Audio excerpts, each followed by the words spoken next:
Welcome back to Touch to Click. Today I'll show you how to remove a Microsoft account from Windows 11 quickly and easily by switching to a local account. Now let's get started. Step 1. Click the Start button on the taskbar. It opens the main menu where System Options and Apps are listed. Step 2. Open Settings from the Start menu or search for it.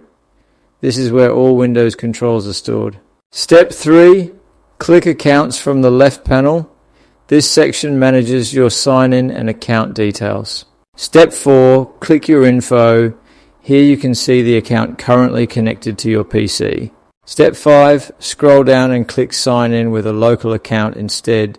This lets you remove the Microsoft account login. Step 6. Click Next to continue to the security check screen. Step 7. Enter your Microsoft account password to verify it's you. Step 8. Click Next to move to local account setup. Step 9.